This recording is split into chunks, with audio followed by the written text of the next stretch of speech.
We begin with those 38 minutes of fear and chaos in the nation's capital today. And tonight we know that the person at the center was a woman with a very young child in a car. She rammed the barricade outside the White House. Next, a car chase, gunshots, a nervous city in lockdown, people taking shelter on city streets, police rushing in, a sniper in position on the Senate steps. So who was this woman and what really happened? Our team was there when the shots rang out, and ABC senior national correspondent Jim Avila starts us off. The unmistakable sound of gunfire as an unarmed woman, sources say had a history of mental illness and a toddler in her back seat, eludes police. Taking Secret Service and Capitol Hill officers on a wild mile-and-a-half ride around D.C. monuments and up America's most important street, Pennsylvania Avenue.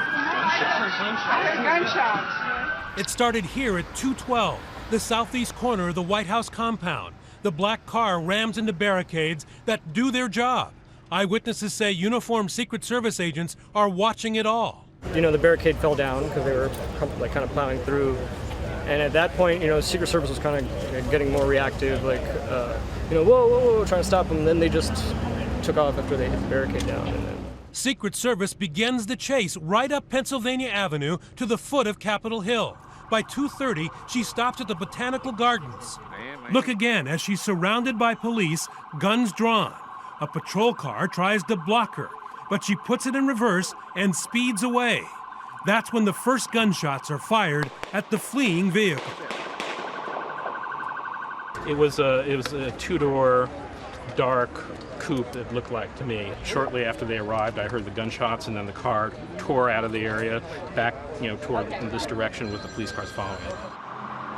The TV cameraman, an Arabic speaker, follows her as she circles the Peace Memorial in front of the Capitol and buzzes up Constitution Avenue.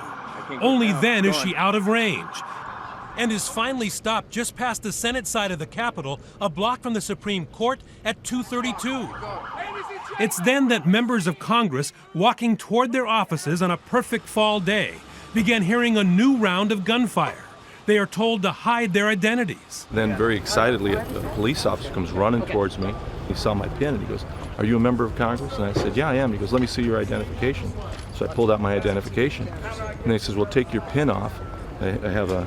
We wear these little pins around. And so he told me to take the pin off. He goes, "Because you could be a target." Inside the Capitol, in fact, by 2:23, members of Congress have already been told via loudspeakers to shelter in place. We thought we heard shots. We saw a lot of police cars, then we heard shots. And then the police told us to go back. We were simply walking back to our office. I'd say we heard pops that sounded like shots. Yeah. The shots they heard came from police surrounding the black car. The suspect is fatally shot without leaving her driver's seat. The most serious injury to a law enforcement officer is a Capitol police officer who joined the pursuit and hit a Capitol barricade as it was being released to lock down the area.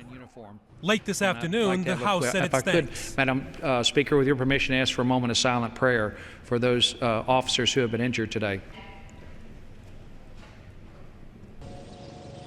Now, police say that this was not an act of terrorism. Another interesting note, all those police officers who were working today, because of the government shutdown, they were not being paid. Diane. All right, Jim, thank you. And now we want to turn next to ABC senior justice correspondent Pierre Thomas, who is standing by. Pierre, what have you been learning from your sources tonight? Diane, tonight police are descending on the home of a 34-year-old woman in Stamford, Connecticut. They believe that she is the dead suspect in today's incident. We have a name, but we're not releasing it because police have not confirmed the identity. They are executing a search warrant right now. But Diane, there is surely going to be an investigation on the use of force here. But as you can see from the video, police were chasing the woman and ordered her to stop and were nearly run over. In this town, that's a deadly situation. Diane, this was all the more scary because there was a 1-year-old child in the car. Well, tell me, Pierre, as far as we know, that child is all right? The child is okay. Again, no weapons were discovered that we know of. But remember, the car can be considered a weapon. That's going to be the primary issue, Diane. Did the officers fear for their lives or the lives of others? Yes, and did that car trigger the massive response? Thank you so much, Pierre Thomas.